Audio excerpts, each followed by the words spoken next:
네, 저는 대립 2주간 대립 특강을 맡은 성우회에서 지금 소개해 주신 대로 원장을 맡고 있습니다. 원장을 맡고 있고요.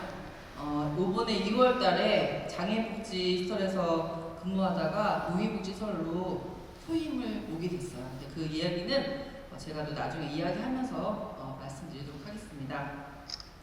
먼저 시작 기도로 제가 제목을 뭐라고 했냐면 인생은 리얼 파스카, 주제로는 시편에 있는 말씀이시죠. 오늘 또 화답성에도 나왔고 주님은 너그럽고 자비하시며 분노에 더디시고 자애가 넘치시네 라는 제목으로 갖고 왔거든요. 그래서 시작성가 89번을 함께 부르도록 하겠습니다. 성가책 앞에 있는 것 같아요. 89번 보시면 같이 1절만 한번 불러보도록 하겠습니다. 성부와 성자와 성령의 이름으로 아멘.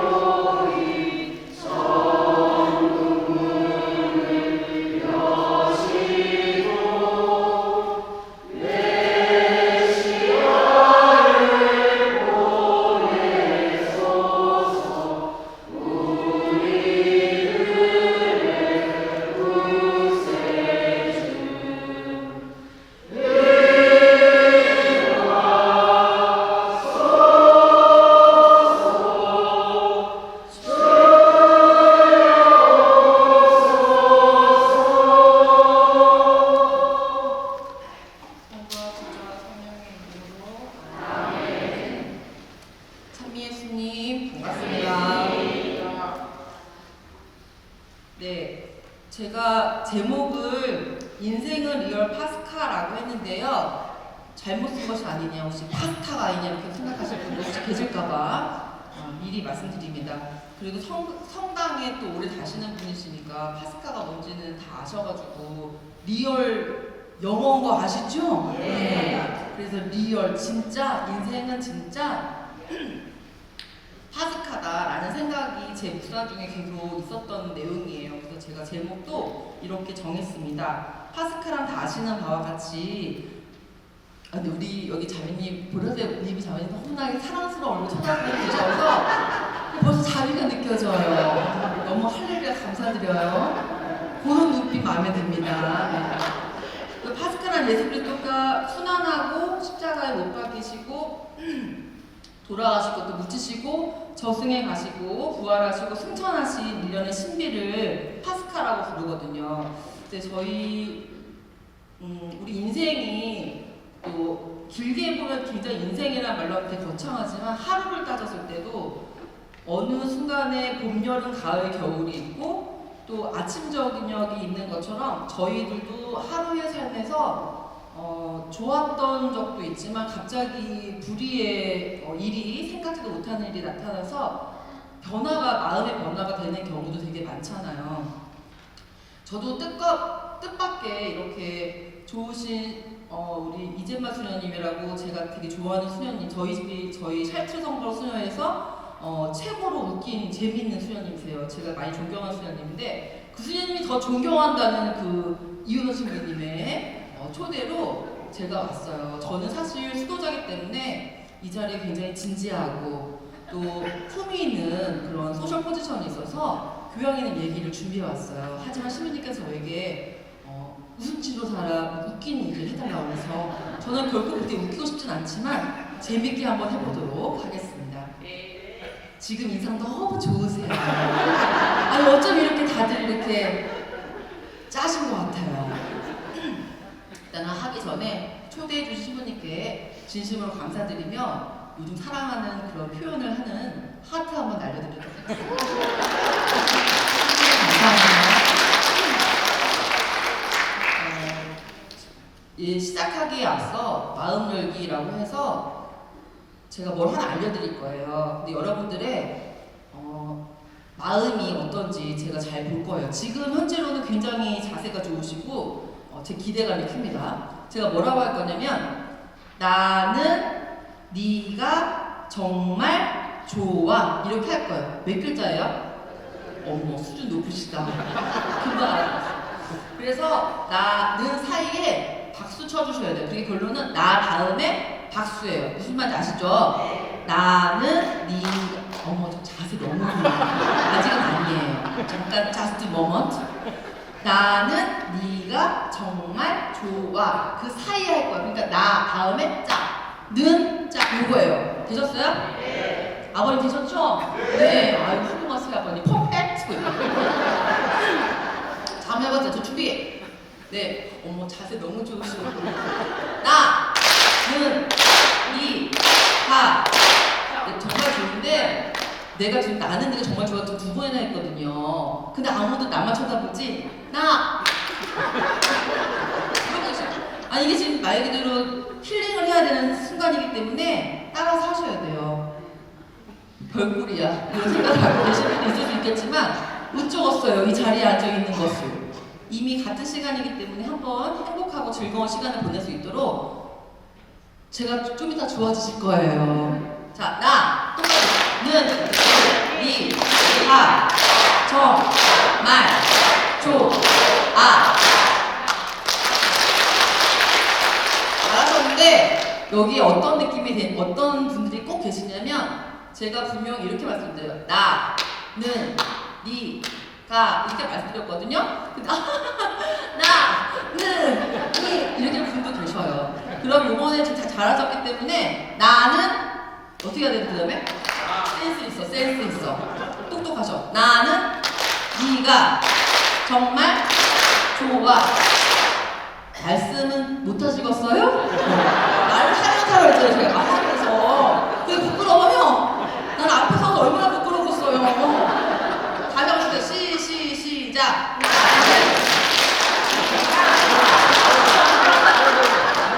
뭐 하시는 거예요? 아유, 나 진짜. 제가 아까 말씀드렸지만 제가 소셜 포지션이기 때문에 굉장히 교양 있는 사람입니다. 제가 또 투도자잖아요. 그래서 좀 편안하고 부드러운 목소리가 나갈 수 있도록 협조 부탁드리겠습니다. 나는 네가 정말 좋아. 그럼 다음은 뭐 하셔야 되겠어요?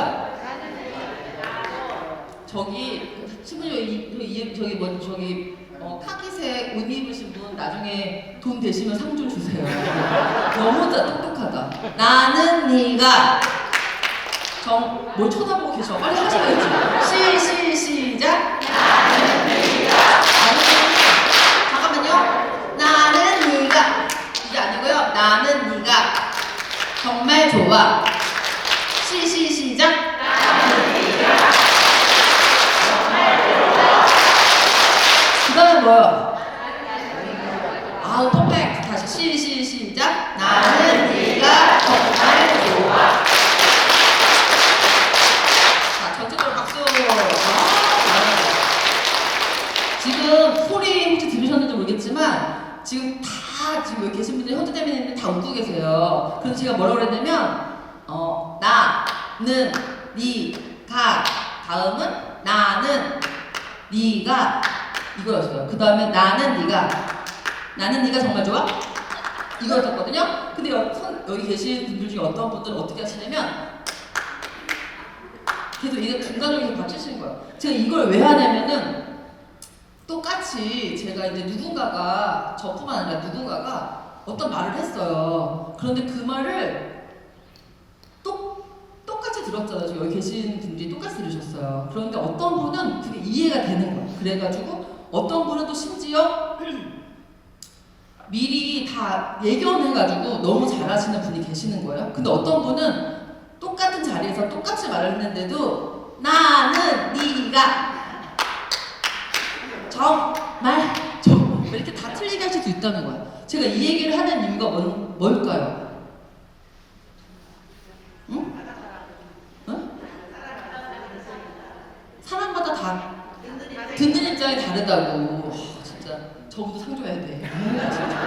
하여튼 그래요. 그래서 그 자기의 고정관념과 편견으로 그게 고집이라고 부르잖아요. 근데 그게 있으면 똑같이 꽃이 피는 봄을 봐도 당연한 거 아니야 이렇게 생각하시는 분도 있고 어떤 분은 심지어 땅 밑에서 올라오는 새싹만 봐도 어머 너무 사랑스럽다며 이렇게 표현하시는 근데 저는 이제 수년에 들어오게 된 이야기부터 저가 지금까지 오늘까지 살았던 이야기를 그냥 말씀드리고자 왔어요. 그리고 한 수도자이기도 하지만 그냥 한 대한민국 사람으로서 어떻게 살았는지를 그냥 편안하게 말씀드리려고 하는 거니까 여기 계신 분들도 그냥 편안하게 잘 들어주셨으면 감사하겠습니다. 네. 먼저 저는 지금 보시는 바와 같이 잉어의 입고는 아니었어요. 굉장히 그래서 날씬한 건 아니지만 저희 어머니가 한때 전주에서 태어나셨는데 한때 미스 코리아를 출전해보라는 그 권유를 들 정도 너무 아름다우셨던 거예요. 그러다가 저희 아버지를 만나게 되셨죠. 근데 저희 아버지는 그냥 풍채가 좋으신 분이셨어요. 그런데 아버지가 그 어머니를 보시고 한눈에 반한 거예요. 그래서 막 쫓아가가지고 결혼을 시켜달라며 막 이렇게 하면서 결혼을 하게 된 거예요. 근데 어쨌거나 저희 어머니는 이쁘다는 소리를 너무 많이 들었기 때문에 애가 태어나면 너무 이쁜 애가 태어날 줄 알았던 거예요. 그래서 내가 태어난 거예요. 4.2kg로. 그런 데서 남동생은 4.3kg로 태어났어요. 그리고 여동생이 또 있어요. 그런데 여동생은 3.4kg인데 다 4점 단위였기 때문에 여동생이 정상적으로 태어났어도 걔는 왠지 약한 아이처럼 그렇게 보이셨대요. 그래서 키우셨고 저희 3남매를 이렇게 키우면서 되게 저희 집은 여자 같은 게 강한 집이에요. 아빠 같은 경우에는 아버지 같은 경우에는 뭐 아버지 저희 뭐 어디 놀러 가요 그러면 그냥 운전만 해주시는 분이에요. 그리고 아버지 잘 먹었어요 돈 내시는 분이죠. 이런 분위기였던 거야. 그러니까 굉장히 여성 주권이 되게 높았던 집이고 리모컨도 다 저희가 막 주로 제가 많이 관리했어요. 많이 보고 막 그랬어요. 근데 그러던 어느 날 제가 수녀원을 알게 된 거예요. 저도 도봉산 출신인데 도봉산 성당이 도봉동 성당에서 이렇게 분리되면서 신부님만 이제 있었는데 신부님이랑도 되게 친해지고 하면서 근데 수녀님이 오셨는데 샬트르 성당 수녀님 오신 거죠. 그래서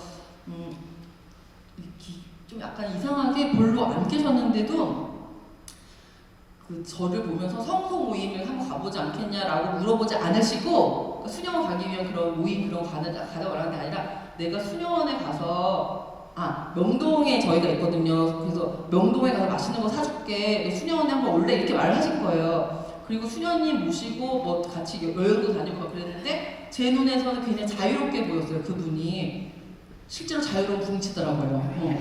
근데 너무 재밌었는데 그래서 이제 수녀원에 명동에 갔는데 마음도 되게 편안하면서 성소 모임이라는 걸 알게 됐고 성소 모임을 한번 가볼까 이렇게 했는데 제가 좀 이렇게 포기도 되게 빠르고 재밌는 걸 되게 좋아하는 사람이에요. 그러니까 수녀님 거기 있는 게 성소 모임 하는 게 재미는 없더라고요. 근데 성경 공부를 하니까 그게 좋았고 그리고 또 거기서는 비밀 얘기해도 다 넘어가잖아요. 그래서 그런 게 되게 좋았어요. 그러다 어느 날 나도 그럼 수녀가 돼볼까 생각을 해서 하느님께 막 기도를 하면서 제가 한때 여행을 되게 좋아해가지고 기도를 막 하면서 가장 더러운 나라를 가보자 한번. 그래서 거기를 내가 견딜 수 있으면 수녀가 돼야 되겠다. 그래서 간 나라가 인도였어요. 근데 정말 고생만 하다가 그냥 왔어요. 그래서 하느님 죄송하다고 하고 못 갔어요. 그리고 나서 또 그게 또 마음에 걸리는 거예요. 그러면 가장 아름다운 나라를 가서 또 좋은 것이 만약 포기가 된다면 내가 가겠다 생각을 해가지고 다음 선택한 나라가 호주였어요. 너무 좋더라고요. 그래서 안 가게 됐어요. 그 다음 날은 이런 식으로 계속 뭔가 이유를 댔는데 어느 날 이제 제가 또 기도를 하다가 남자 3명을 보내달라고 기도했거든요. 결혼을 하고 싶다고. 그러면서 결혼을 하려고 했는데 그것도 다 뭐가 이제 안 맞는 거야. 그러니까 하느님의 부르심이 있었는지 없었는지까지는 잘 모르겠지만 그리고 어차피 한 번 갔다 와서 결혼하지 뭐 이렇게 생각을 하고 왜냐면 결혼한 데를 못 들어간다고 그래가지고 그냥 제가 또 그렇게 열심한 신자는 또 아니었어요. 그런데 왠지 모르게 한 번은 가보고 싶은 그런 생각이 든 거예요. 그래서 이제 저는 우리 같이 살았던 그 수녀님이 되게 멋있어 보였거든요. 자유로워 보였고. 그래서 거기를 수녀원에 들어갔어요. 그냥 나이도 좀 있긴 있었는데 근데 저는 딱 무슨 얘기냐면 1년만 어디든 다 이력서도 1년은 써야 되잖아요. 그래서 1년만 살다가 나오려고 했어요. 그런데 그 마음 때문에 그랬는지 모르겠지만은 저는 이제 거기서 얼마나 많은 일이 있었겠어요. 근데 그 1년이 너무 금방 갔고 어려운 게 없더라고요. 그리고 어차피 나 1년 살다 나갈 건데 뭐 이해 못할 게 뭐가 또 있어. 아이고 쟤는 아유 그건 나는 이해하지 이렇게 됐는데 어느 순간에 어떻게 보냈냐면 이해심 많은 어떻게 그런 사람으로 됐어요. 근데 그게 좋았고 그리고 수도 생활하는 게 재밌더라고요. 그래서 아 그럼 첫 서원 하고 나서 4년 걸리거든요. 첫 서원 하고 나서 그래도 뭐든지 이게 뿌리를 뽑아봐야 되니까 첫 서원까지 하고 나올까 그 생각. 종지서원만 안 하면 되지 뭐 이런 생각이 들었는데 근데 그때 너무 재밌었어. 그리고 나서 또 4년이 지나고 또 종지서원하고 지금까지 재밌어요. 그래서 아직 못 나가고 있어요. 근데 저는 이제 그 고민하다가 고민하다가 이제 수련원에 들어와서 제일 첫날이 제일 많이 좀 수련자 때는 기억이 나는데 맨 첫날인데 제가 이제 그런 마음도 좀 이렇게 좋은 마음은 아니에요. 어디 나가가지고 자랑할 마음은 아닌데 그 마음 때문인지 모르겠지만 그래도 또 나름대로 순수했던 게 있었어요. 왜냐면 거기 첫날 딱 들어갔는데 수녀님은 아니죠. 그래서 자매님이라고 부르지만은 그래도 또 수도자로 생활해야 되니까 이불이 솜이불이었거든요. 더워 죽겠는데 아주 그냥 움직이면 안 되는 줄 알고 이렇게 근데 제가 귀가 너무 아픈 거예요. 근데 그날은 몰랐는데 다음날 중이염이었어요. 근데 나 그렇게 아픈데도 제 옆에 있는 수녀님이 자매님이지. 그 자매님이 저를 위해서 기도를 딱 해주세요. 무릎 딱 꿇고 그래서 역시 저런 사람이 수녀 들어와야 되는데 나 같은 애가 들어와가지고 좀 민망하긴 하지만 그래서 괜찮아 난 잘 수 있어 하면서 나 잘해 이렇게 하고 지내고 있는데 걔라고 하면 되지. 그 수녀님이 그 자매님이 쟤는 저 귀가 아파가지고 너무 고통스러운 하루였었어요. 그날이 수녀원에 들어와서 기쁘기도 했지만 내가 잘할 수 있을까 어느 불안감이 너무 많고 또 귀도 갑자기 아프고 그러니까 너무 속상하고 아프고 막 이런데 이 친구가 무릎까지 딱 해서 역시 저런 사람이 수녀원 되는구나 라고 했는데 5분도 안 돼가지고 그냥 나 깜짝 놀랐잖아요. 하여튼 그래서 그 친구 그런 게 사람 사는 거 이런 생각도 들었고 그러다가 시간이 지나가지고 피정이라는 걸 이제 피정을 여러 번 하는데 좀 오랜 시간, 며칠 동안 피정하는 그런 시간이 있었어요. 근데 그때 1년이 거의 다 된 시간이었는데 제가 어떤 피정을 했냐면 그 전까지는 저는 그냥 오로지 나갈 생각만 했고 그냥 다 재밌더라고요. 거기가 수녀원 생활이 되게 재밌었고 이 정도면 재밌을 것 같긴 한데 그래도 그냥 저는 수도자로 살기에는 제 성향상 제가 또 제 꼴을 알기 때문에 나는 또 수도자로 살 애가 아니에요. 그래서 그냥 나가야 되겠다 생각을 했는데 그날 또 어떤 묵상을 했냐면 다 눈이 덮여져 있는 사무실 뒤편에 눈이 덮여져 있는 데에서 사철나무를 보게 된 거예요. 근데 저는 그 사철나무인지도 몰랐는데 눈이 덮여져 있었는데 빨간 열매가 보였어요. 그래서 거기를 제가 그냥 빨간 열매 뭐야 이렇게 하면서 만졌는데 거기 가시가 있었던 거예요. 근데 그걸 몰랐어요 저는. 근데 이제 피가 나면서 성당에 이제 뭐야 이거 피만 나고 막 이렇게 성당에 올라왔는데 그때 딱 묵상이 갑자기 딱 되면서 어떤 묵상이 됐냐면 저는 이제 아까도 말씀드렸지만 수녀님이 되게 멋있어 보였고 좋아 보였다 그랬잖아요. 그리고 수녀님이잖아요, 님. 그래서 뭐 이런 그렇게 믿음이 강한 애가 아니었기 때문에 그래서 갔는데 그 묵상 중에 어떻게 됐냐면 네가 그 만나려고 하는 사람은 십자가 아니라 가시관을 쓰신 예수님이 이렇게 딱 보이면서 그때 내가 참 순수했죠. 그래서 그게 딱 보이면서 네가 가야 할 길은 십자가의 길이라는 그런 생각이 딱 드는 거예요. 난 사실 영광을 보러 온 건데 부활만 내 입장에서는 부활만 생각했는데 그 부활을 하려면 사순을 지나야지만 부활을 할 수 있는 거예요. 그러니까 십자가에 매달려야 되는 거고 계속 묵상을 하다 보니까 십자가에서 내려오는 길은 죽어야지만 내려오는 그런 상황이 되는 거니까 너무 걱정이 되고 불안하고 그랬지만 제 묵상 도중에 그럼에도 불구하고 이걸 이겨내셨으니까 죽음을 이겨내셨으니까 이런 게 파스카겠구나라는 생각이 들면서 그때 그 1년 안에 많은 일들이 생각이 나면서 수도 생활이라는 건 이런 거겠구나. 내가 앞으로 살아갈 길은 이런 길이겠구나. 하지만 죽음만 바라보고 간다면 또 슬프잖아요. 근데 반드시 부활하려는 걸 믿기 때문에 그 믿음 하나로 서원을 하게 됐어요. 그래서 서원할 때도 걱정이 많이 됐지만 그래도 주님을 믿고 갔어요. 첫 서원으로 대전교구에 어떤 본당을 가게 됐는데 저는 이제 약간 조금 리더십이 좀 강한 스타일이에요. 그리고 제가 좀 이렇게 주도적으로 하는 그런 스타일인데 원장님을 처음 만나게 됐어요. 근데 너무나 순수하신 분이신 것까지는 참 좋았으나 결정을 잘 못하시더라고요. 그래서 대청소 부활마다 대청소를 해야 되는데 원장 수연님이 이렇게 뭐 해라 이렇게 알려주시면 참 좋겠구만. 당신 여기 닦고 있었어요. 그러니까 사람들이 다 저한테 물어보는 거예요. 성모회, 자모회, 뭐해 막 다 물어보셨어요. 근데 그런 일련의 일들이 있었고 그날 저녁에 제가 이제 원장 수연님한테 쪼쪼쪼쪼쪼면서부터 안 좋은 얘기를 하고 이제 싸운 거예요. 그날도 또 이제 묵상을 하게 됐는데 성철도 하면서 이렇게 또 보니까 제가 이제 어떤 산을 막 올라가고 있었어요. 근데 산에 올라가는데 너무 목이 마른 거예요. 근데 저 옆에는 이 앞에는 산 여기서 바라봤을 때 아주 크고 웅장한 바다가 쫙 보였고 이쪽에서는 아주 꼬불꼬불 가는 보잘것없는 옹달샘이 있는 거예요. 그런데 거기서 제가 마셔야 될 물은 이게 바닷물은 엄청나게 많고 웅장하고 멋있어 보이지만 결코 보기는 좋지만 마실 수는 없는 물이잖아요. 근데 옹달샘은 보기에 안 좋지만 정말 나에게 목마를 때 필요한 물이었어요. 근데 그게 딱 제 생각에 이 수녀님 옹달샘이었고 내가 바다구나라는 그런 큰 묵상을 하게 됐어요. 그래서 그날 그 얘기를 또 하면서 수녀님이 뭐라고 하셨냐면 내가 20년을 살아왔는데 변하기는 좀 힘들 것 같아 이렇게 말씀을 하셨거든요.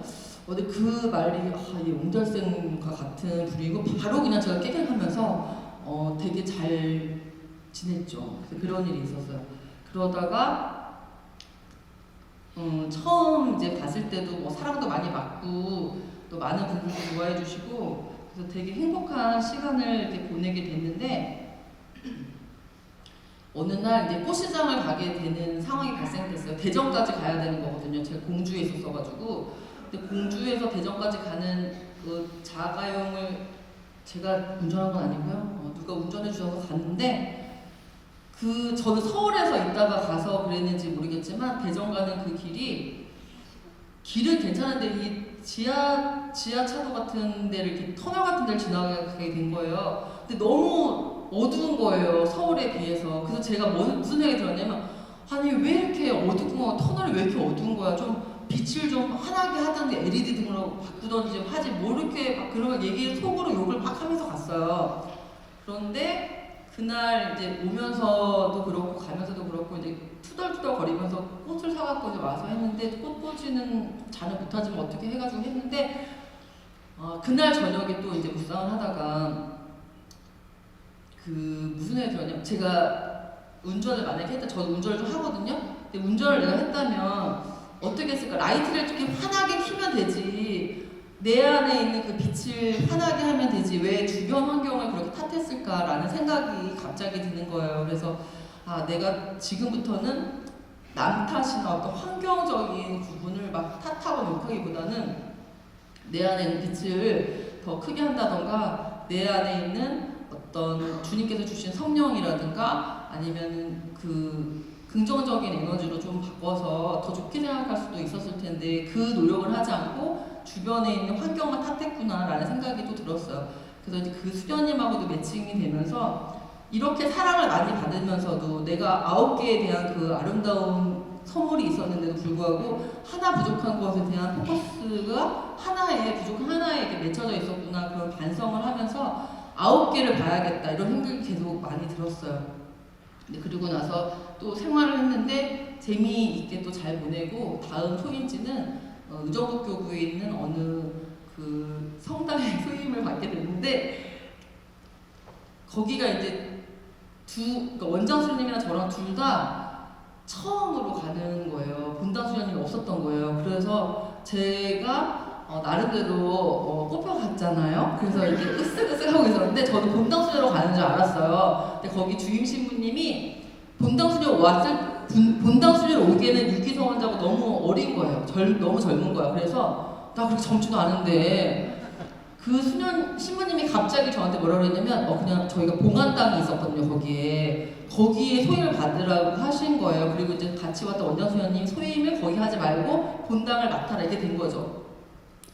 저는 하루아침에 본당 수녀에서 그 봉안당 일명 납골당 수녀가 됐어요. 제가 어머니한테 전화해서 어머니 제가 이제 본당을 맡았는데 본당이 아니고 그 지하에 있는 그 봉안당이라고요. 거기에 봉안당이 뭐니? 납골당이에요. 너는 뭔 죄를 졌길래 거기를 갔냐고. 아니 우리 엄마 옛날에 구역장까지 하신 분인데 이게 믿음 약한 소리를 하지 말라고 이렇게 하면 했는데 거기서 내가 과연 뭘 해야 되나 라는 생각이 거기에 수녀님이 처음으로 갔거든요. 그래서 내가 뭘 해야 되나 그래서 거기 딱 들어갔는데 이 까만색에 막 위에는 하얀색이고 막 다 무덤이잖아요 거기가. 근데 저는 그게 다행히 무섭진 않았어요. 어차피 누군가 다 죽을 건데. 근데 거기서 또 너무나 큰 묵상을 하게 됐어요. 어느 날 그분들이 막 이렇게 돌아가신 분들이 오시는데 제가 이제 기도를 그때 다 직전을 같이 해드렸거든요. 연두도 해드리고 그다음에 그 봉안 예식도 해드리고 막 그렇게 했었어요. 근데 그때 너무 저는 행복했던 것 중에 하나가 아리마티아 사람 요셉이 그 빈무덤을 준비하잖아요. 예수님이. 근데 제가 딱 그 느낌인 거예요. 그리고 내가 뭐라고 한 사람의 맨 마지막을 알지도 못하는데 거기에 함께 한다는 게 저는 그렇게 좋더라고요. 그래서 이 죽음을 바라본다는 그 장소가 또 하나의 저의 생명을 또 이렇게 더 강하게 만드는 장소가 됐어요. 그래서 그 죽은이들, 산이와 죽은이와 함께하는 그런 공간 안에서 돌무덤 묵상을 했었어요. 그래서 그렇게 또 아름다운 시간을 보내며 소임을 마치고 종신서원을 준비하기 위해서 종회반이라는 종신서원 예정 반에 들어가게 됐어요. 근데 그때는 이미 4년 동안 수련하고 4년 동안 그 2년씩 본당하고 또 여기 와서 봉안당 가서 하늘님을 거기서 지키고 그 다음에 이제 들어왔는데 그 1년 동안 또 여러 가지 우여곡절이 있었는데 또 한 번 저에게 시련이 와요. 그 시련은 뭐냐면 그 10월 달쯤 됐을 때 영신 수련을 한 달 정도 하거든요. 그때 갑자기 저희는 근데 10월 달에 해야 되는데 저희는 9월 달에 했어요. 사정이 좀 있어가지고. 근데 그때 별로 시간도 안 됐는데 시작하고 나서 30일 동안 피정해야 되는데 한 3, 4일밖에 안 지났었거든요. 그런데 그때 갑자기 너무나 불안감이 이렇게 엄습해 오면서 그 어떤 자격 없음 그런 거 있잖아요. 수도자로서 너는 서원을 할 자격이 없다는 그런 악한 기운이 막 오기 시작을 했어요. 저는 그게 뭔지도 몰랐고 그래서 그러다 보니까 막 기도를 계속하면서 막 봤는데 그 악의 기운이 얼마나 이제 강하게 됐는지 저의 그 수련 들어오기 전에 어떤 지은 죄가 있어요. 근데 그 죄를 고백할 수는 없지만 그 죄가 갑자기 딱 떠오른 거야. 근데 저 수련 들어오기 전에 고해성사 예배 받았고 다 죄가 용서됐다는 걸 알지만 완전히 저 영화 한 편 찍었잖아요. 그 패션 오브 크라이스트에 나오는 그 사탄의 유혹이 그 사막 유혹 있잖아요. 그 사막 체험을 하게 되는데 그 무서움과 그 공포가 내가 이 말을 하면은 수련에서 떨어질 것 같아. 근데 이 말을 안 하자니 깨끗한 신부가 되지 않아. 막 이러면서 막 이 번뇌가 너무 강하게 된 거예요. 그러니까 십자가에 못 박힐 자신은 없으면서 십자가에 못 박혀야 된다는 어떤 딜레마에 빠지고 막 그러다가 제가 그러면 안 되는데 그 건물 저희 수녀원 건물에 옥상이 있거든요. 옥상에 가서 저도 모르게 막 혼자 영화 찍느라고 무릎 막 꿇고 막 울고 소리 지르고 막 울부짖고 막 이러면서 난리 났었어요. 그래서 그 메마름의 체험이 막 너무 있었는데 그걸 며칠을 했어요. 며칠 동안 근데 아무한테도 말할 수 없고 막 그런 생각이 막 들다가 이 말하면 잘릴 것 같은데 이런 생각이 들고 근데 이미 9년이나 지났는데 지금 나가면 좀 부끄러운데 막 이런 생각이 들고 나가려면 빨리 나왔어야 되는데 막 그러다가 막 너무 고민이 너무 많이 되는 거예요. 그런데 그냥 계속 기도하면서 근데 그때 딱 하필이면 그 패션 오브 크라이스트에 그 예수님이 어떻게 했냐면 그 사탄이 막 돌았는데 뱀의 머리를 딱 밟고 일어나는 장면이 딱 생각나는 거예요. 잘리면 잘리는 거지 뭐 이러면서 저도 모르게 이렇게 딱 뱀을 밟고 일어났어요. 일어나서 내려가서 얘기를 한 거죠. 이제 수연님한테 이제 얘기를 했는데 수연님이 어제 듣고 많이 이제 놀라셨고 근데 고해를 다시 한번 보면 좋겠다라고 얘기하셔가지고 고해 성사를 받고 제가 죄를 용서받았어요. 근데 그때 그 느낌은 내가 지금까지 남편인 줄 알았던 그냥 친구 같은 예수님 좀 약간 만만하다고 표현하면 안 되지만 좀 만만했거든요. 저는 이게 사람이 전 어렵지가 않아요. 그냥 편하고 뭐 나나 뭐 이쪽이나 뭐 거기서 거긴 거 어차피 살다 다 죽는 거지 뭐 이러면서 그냥 좀 편하게 생각했는데 그러니까 예수님도 저한테는 굉장히 편하신 분이었었어요. 근데 그때 그 묵상을 통해 가지고 구원자 예수님이라는 생각이 들어요. 내가 지금까지 메시아를 함부로 대했구나 이런 생각이 들었어요. 그래서 그때 막 그 벅찬 감정과 용서받음에 대한 그 체험과 그런 부분이 막 올라오면서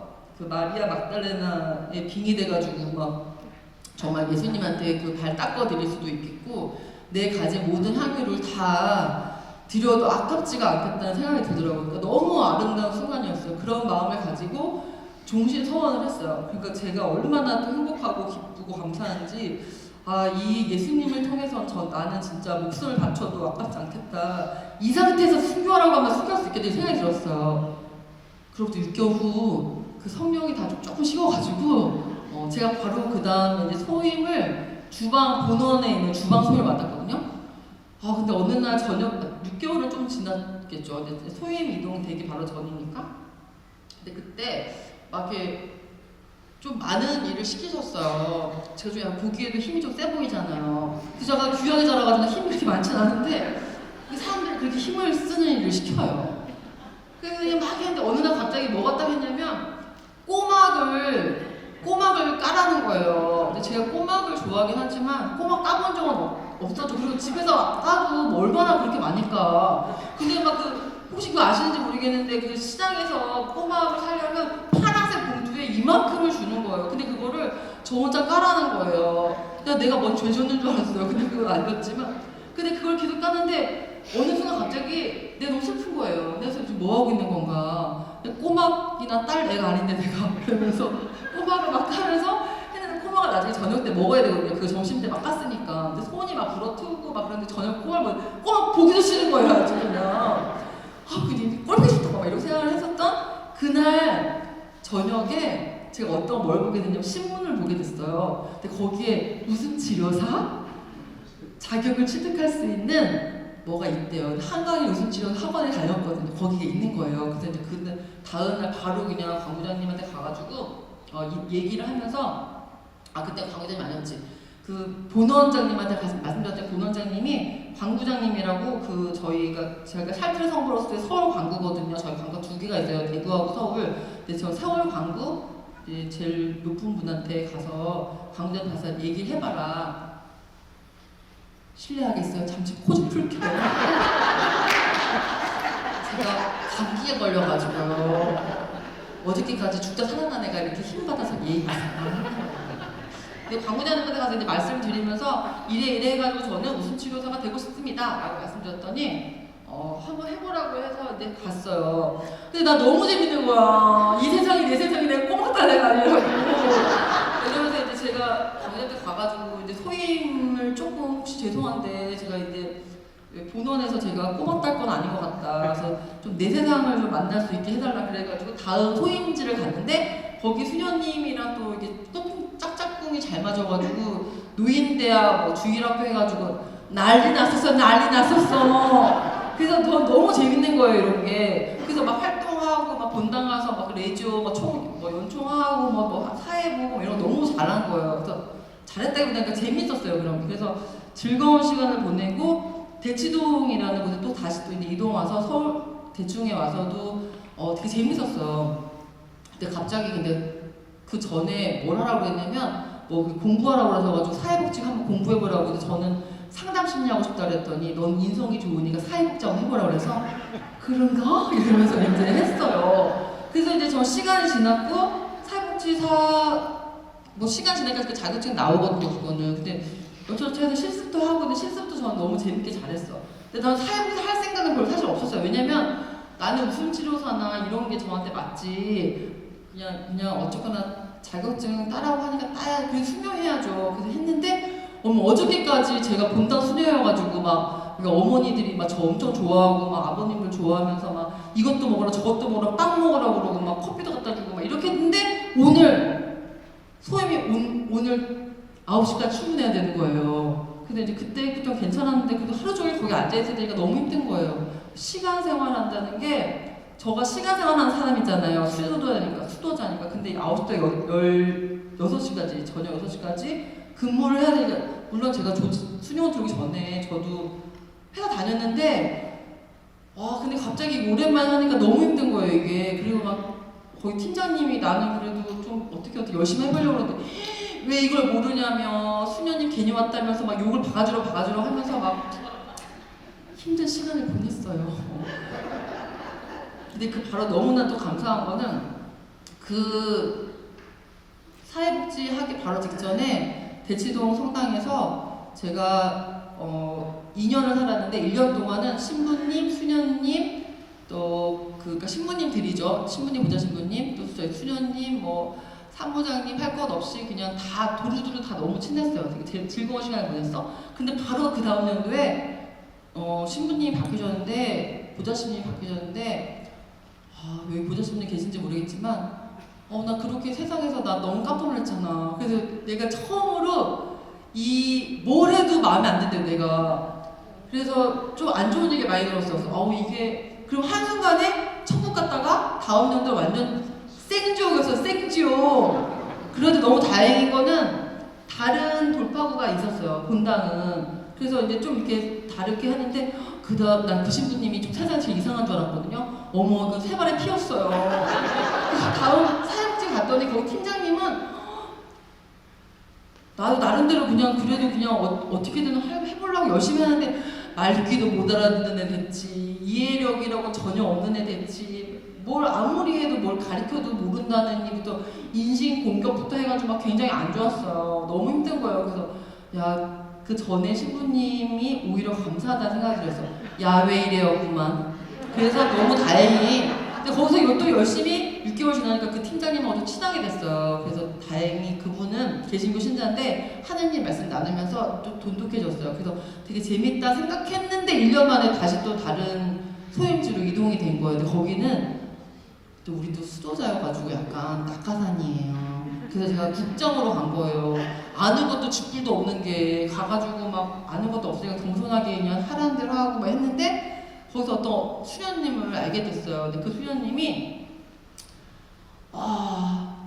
지금까지 또 세 발에 피었던 거예요, 그 팀장님도. 그래서 또 야외일이구나. 그러니까 내가 숨을 쉬어도 기분 나쁘고 숨을 안 쉬어도 기분 나쁜 거예요. 말해도 기분 나쁘고 말 안 해도 기분 나쁘고 웃어도 기분 나쁘고 안 웃어도 기분 나쁘고, 세상 천지에 그렇게 기분 나쁜 줄 처음 봤어요. 그래서 아니 살다 내가 어떻게 해야 되는 건가. 그런데 이렇게 계속 지켜보니까 나만 싫은 게 아니라 다 싫어하는 거예요. 저 수녀님 되게 불행하겠다는 생각이 들었어요. 그래서 기도를 막 해줬어요. 그리고 이해하게 해달라고 기도하고 막 그랬어요. 근데 눈물로 지새웠어요, 맨날. 그러던 어느 날 피정을 가게 됐는데, 어떤 묵상이 또 됐냐면, 왜 자꾸 내가 이해하려고 노력을 하는, 왜 에너지를 왜 그쪽에 자꾸 그 수녀님한테 쏟냐, 그런 말이 들린 건 아니지만 그런 생각이 들면서, 이해하려고 하는 그 노력 있잖아요. 제가 이해하려고 하는 것들, 그걸 계속 뿌리를 들어가다 보니까 내 그분한테도 좋은 사람의 이미지를 하고 싶었던 거였어요. 그러니까 많은 사람이 저를 좋아했고, 저는 이제 미움 받아본 적이 사실 별로 없어요. 물론 많이 미워했겠지만 내 앞에서 별로 그렇게 티를 안 내고였겠지. 근데 그거를 의식을 못했었던 차에 그렇게 심한 미움을 처음 당했고 모욕감을 처음 느껴봤어요. 그래서 막 나쁜 생각하면서 확 신고하고 머리 박고 나가? 이 생각까지 들 정도로 그랬는데, 그 수녀님은 나름대로의 최선을 다한 거예요. 근데 그걸 어떻게 묵상이 됐냐면, 제가 예전에 수녀원 딱 들어가서 때 어떤 수녀가 하나 있었어요. A라는 수녀가 있었는데 빨래하는 시간이 있거든요. 수도복 빨아야 된다. 근데 그걸 공동으로 같이 빤단 말이야. 근데 그 친구는 3개 빠는 거예요. 난 5개 빨고 있는데, 이렇게 싹싹싹 좀 빨면 되지, 왜 이렇게 터지게 빠는 건지 속으로 생각하지만 또 수호자니까 말하면 안 되지만 조금 빨리 해주면 좋겠어요, 자매님. 이렇게 말하는데 저 나름대로 되게 열심히 했거든요, 5개. 근데 내 옆에 어떤 자매가 왔는데 그 자매님은 7개, 8개 빨고 있는 거예요. 그냥 내 속으로 무슨 생각이 들면, 미쳤나? 왜 저렇게 빨리 빠는 거야? 이게 생각이 드는 거예요. 이게 내가 정말 잘못 생각해. 얘는 최선을 다하는 거구나. 나도 최선을 다했으니까. 그럼 얘도 최선을 다하고. 그럼 개수가 뭐가 그렇게 중요해? 최선을 그 시간에 충실했는가가 중요한 거지. 근데 갑자기 그 묵상이 떠오르는 거예요.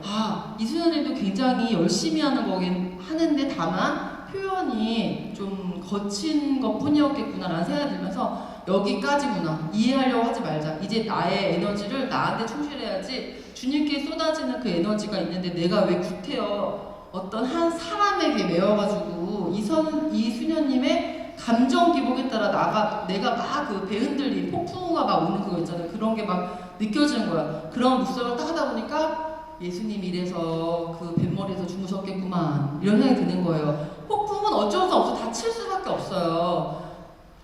그냥 지나가야 돼요. 근데 거기 안에 이렇게 몸 맡기고 그 갈 때 있잖아, 갈 때 꺾이지 않는 갈 때, 대나무 꺾이지만 걔는 꺾이지 않는 데잖아요. 그러니까 흔들리면 되는 거야. 다만 내가 뿌리가 깊다면, 주님 안에서 뿌리가 깊다면 흔들려도 언젠가는 서요. 근데 그 믿음이 저한테 있는 거예요. 그래서 제가 그때 그런 묵상을 하고, 아, 내가 여기서 견뎌내보자, 이런 생각이 들었어요. 그래서 막 제 안에서 막 이렇게 그 효소처럼 막 그 썩는 듯한 느낌이 막 들고, 막 안 좋은 얘기 계속 하니까 막 내 몸에 피가 막 검어지는 것 같고 막 탁해지는 것 같고 하지만, 그거를 견뎌내면 내가 분명히 이 깊은 죽음, 이 사순을 내가 잘 견디면 난 분명히 십자가에서 언젠가 죽고 언젠가 내려올 것이다. 그래서 무덤에 묻히고 언젠가 분명히 부활하고 또 언젠가는 승천할 것이다 라는 믿음이 제 안으로부터 계속 올라왔어요. 그래서 그 수녀님이 아무리 저에게 막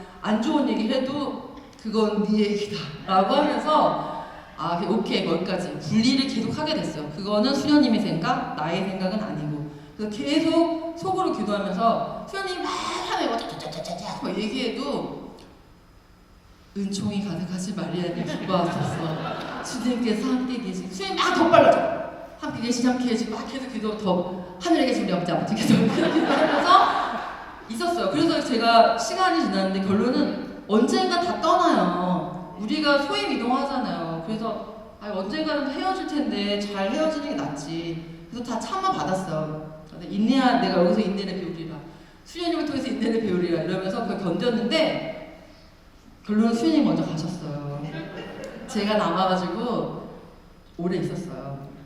그래서 잘 지냈고, 그 수녀님 덕분에 참아받는 그런 묵상을 하게 됐어요. 그래서 저한테는 굉장히 메마름의 시간이 또 한 번 왔었지만, 분명히 하늘에서 내리는 비는 땅을 적실 수밖에 없어요. 근데 그거를 내가 적시지 말라고 이렇게 딱 쳐내고 아무리 해봤자 내 주위이 다 젖어 있어. 나만 안 젖으려고 할 수는 없어요. 근데 그거를 그냥 있는 그대로 받아들이는 것이 더 현명하다라는 생각이 들었고, 그 힘을 달라라고 계속 기도하면서 잘 보냈습니다. 그리고 나서 그 수녀님이 가시고 다른 수녀님 오셨는데 나 정말 할렐루야였잖아요. 그 수녀님을 통해서는 믿어준다는 걸 배우게 됐어요. 그래서 제가 이제 마음껏 해보라고 하셔서 정말 마음껏 했고, 그때야 비로소 그 믿어주지 않으면 굉장히 무기력해지고 우울감에 빠지면서 신체적으로도 아플 수밖에 없어요. 우울감은 느끼는 게 정신적으로 아픈 게 아니에요. 굉장히 무기력해지면 사람 자체를 굉장히 피폐하게 만들어요. 그래서 혹시 여기에 오늘 이 자리에 계신 분들 중에 우울감이 조금이라도 있다면, 무슨 치료를 받으라는 건 아니지만 내 스스로 뭔가 노력을 하고 있는지를 한번 성찰해 보셔야 돼요. 아무것도 안 하면서 환경 탓만 하면서 사람 탓만 하면서 나는 우울해 라고 하면 변화되진 않아요. 그냥 계속 무덤 속에 있는 거예요. 무덤 속에 있었어도 예수님 같은 경우에 사흘 만에 부활한다는 확신이 있었기 때문에 죽음을 맞잖아요. 그것도 기꺼이 맞잖아요. 근데 그와 같아요. 우리도 내가 지금 현재 우울이라는 동굴 안에 들어있고 우울이라는 그런 무덤 안에 있다면 이겨낼 수 있는 힘을 달라고 기도를 하셔야 되는데, 세상 탓과 남 탓을 계속하면 내 탓, 더군다나 자기 자신 안에 몰입돼서 내 탓만 계속한다면 그냥 죽지도 않아. 그러면서 남 탓만 하다가 끝나는겨. 똑같은 시간이 주어졌지만 굉장히 불행하죠. 그래서 자기의 행복은 자기가 찾는 거예요.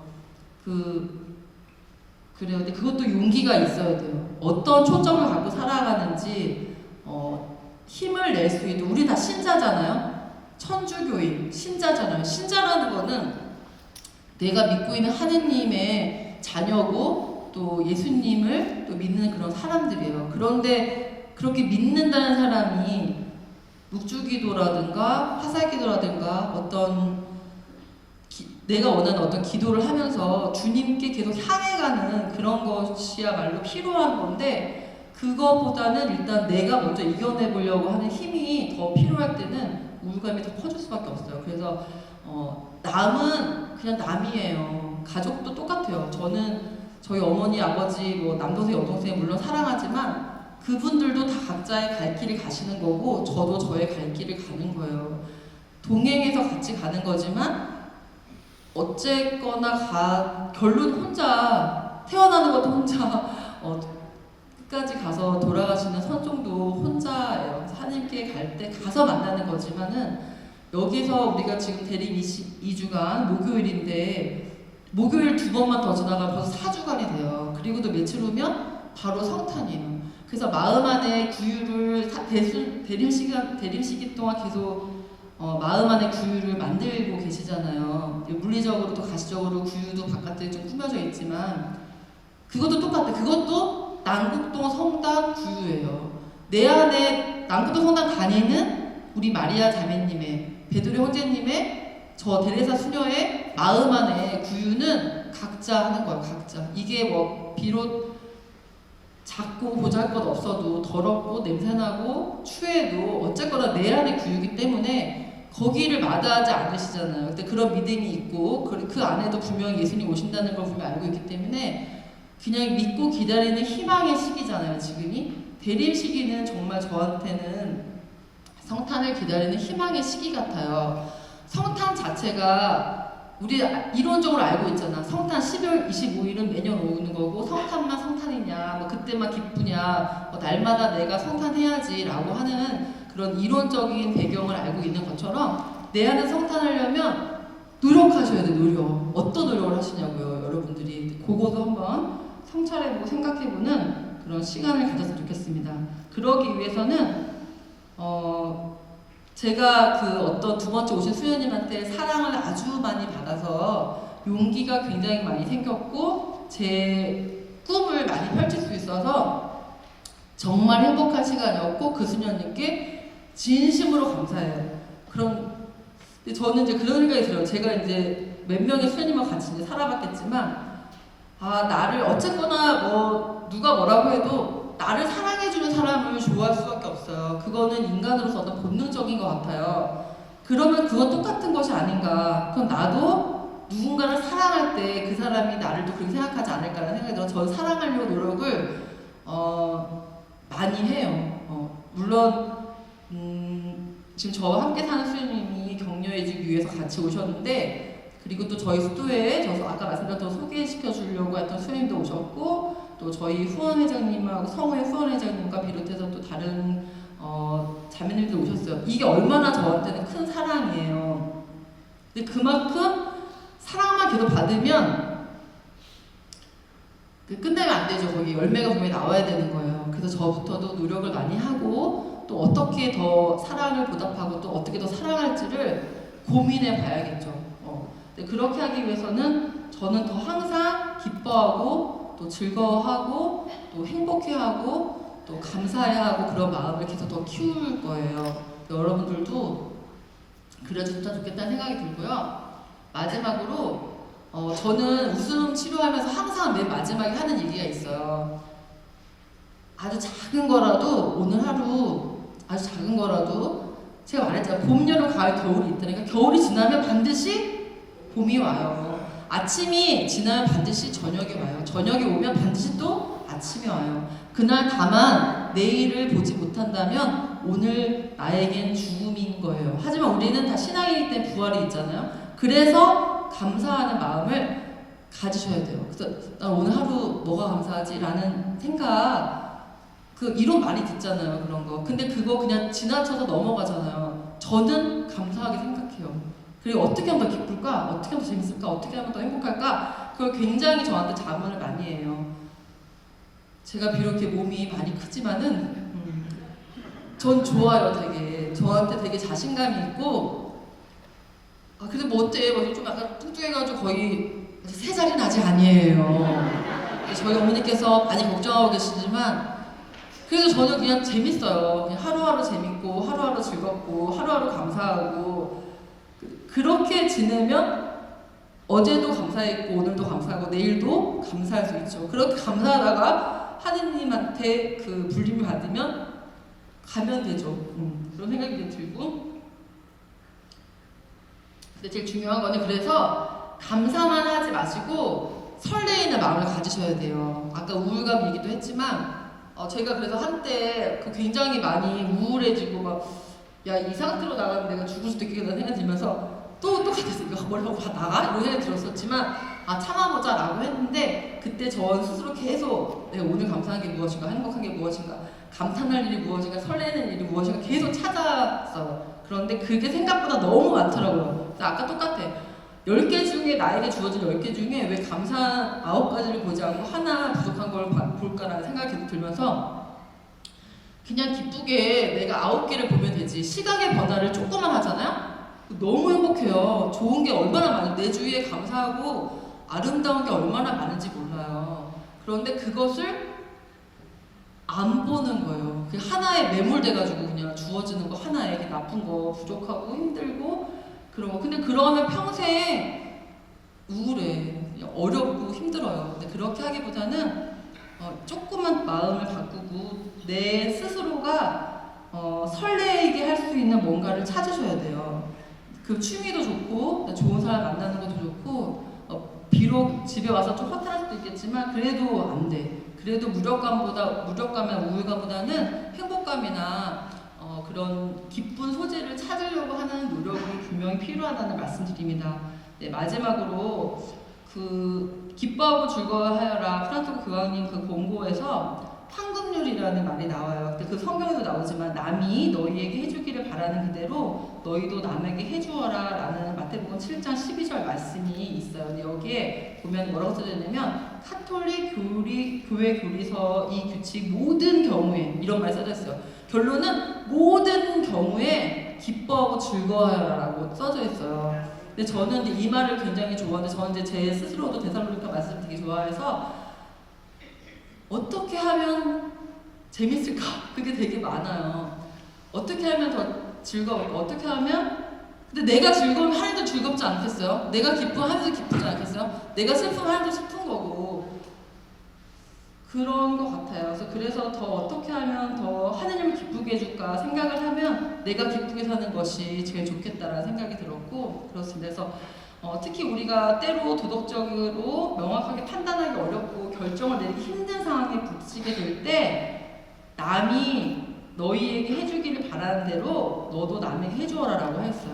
근데 여기서 제일 중요한 전제 조건은 뭐냐면 너도 해라는 거야. 너도 남한테 해주라고. 받기만을 바라기보다는 남한테 먼저 해줘야 돼요. 그렇기 위해서 내가 소중하게 생각해야지 다른 사람도 나를 소중하게 생각하거든요. 그래서 그만큼 또 다른 사람도 소중하게 생각할 수 있다고 생각합니다. 저는 이제 장애인 복지를 하면서 처음에는 제가 장애 인식을 잘 못했기 때문에 내가 과연 잘할 수 있을까 생각했지만 감히 말씀드립니다만 잘 해냈어요. 되게 재밌었고 좋았고 즐겁고 또 가고 싶을 정도로 행복해요. 지금 현재는 노인 어르신들과 함께 살고 있어요. 지금도 저는 어르신들 어떻게 하면 어르신들이 더 행복할까? 어떻게 하면 어르신들이 더 즐거울까? 어떻게 하면 어르신들이 더 많이 웃을 수 있을까를 계속 고민해요.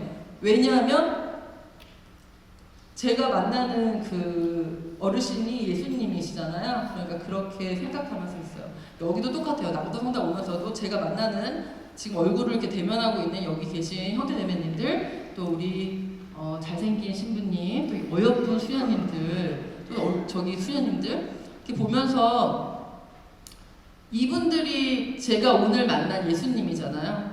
그래서 오늘 제가 얼마나 재밌고 즐겁게 해드렸는지는 알 수 없겠지만 마음의 울림이 하나라도 조금이라도 있었다면 그것만으로도 저는 주님께 감사합니다. 그리고 얼마 전에 제가 굉장히 많이 아팠어요. 왜 아팠냐면 감기가 이제 걸렸어요. 근데 기관지 뭐 좀 안 좋고 이렇게 가래 같은 것도 막 끓으면서 기관지염도 있다고 하시고 걱정이 많이 될 정도로 힘들었어요. 그런데 저는 사실 감기를 그렇게 어렵게 생각하지 않고 한 일주일이면 나니까 뭐 금방 낫겠지라고 생각했는데 그게 아니었었고 그 일을 통해서 어떤 생각이 들었냐면 감기 환자, 또 천식 환자, 호흡기 장애인, 뭐 다양한 분들에 대한 묵상을 또 하게 됐어요. 그래서 내가 함부로 말하지 말아야 되겠고 함부로 그 아픔을 아는 척하지 말아야겠다. 그냥 그분의 아픔을 상상할 수조차 없을 정도로 고통스러울 수 있는데 그거를 이거 제가 기도해드릴게요 뭐 이런 거 있잖아요. 그 말도 정말 진심으로 해야겠구나 라는 생각이 들었어요. 그래서 그런 말할 때 되게 진심으로 말하고 또 누군가를 만났을 때도 그분 안에 계신 이제 예수님을 만나러 노력을 하지만 만약에 못 만나게 되더라도 내가 진정성 있고 진심으로 대하고 싶다라는 생각이 듭니다. 그래서 오늘 제가 준비한 얘기 여기까지고 앞으로도 여기 남부동 성당에 오늘 오신 분 외에도 다른 많은 분들 위해서도 가서 오늘 안에 기도할 거고 또 계신 우리 오신 분들 댁내에 주님의 사랑과 기쁨 가득하시기를 바랍니다. 주님께서는 제가 찾는 만큼 보여요. 저희가 찾는 만큼 보여요. 그래서 믿음을 가지고 굉장히 사는 거 너무 좋지만 그냥 실천하는 믿음이 되시기를 바라고 또 기쁘게 기다리시면서 또 기쁜 성탄 되시기를 바랍니다. 여기 계신 모든 분들 축복하고 또 앞으로의 생활 또 응원하면서 마치겠습니다. 영광이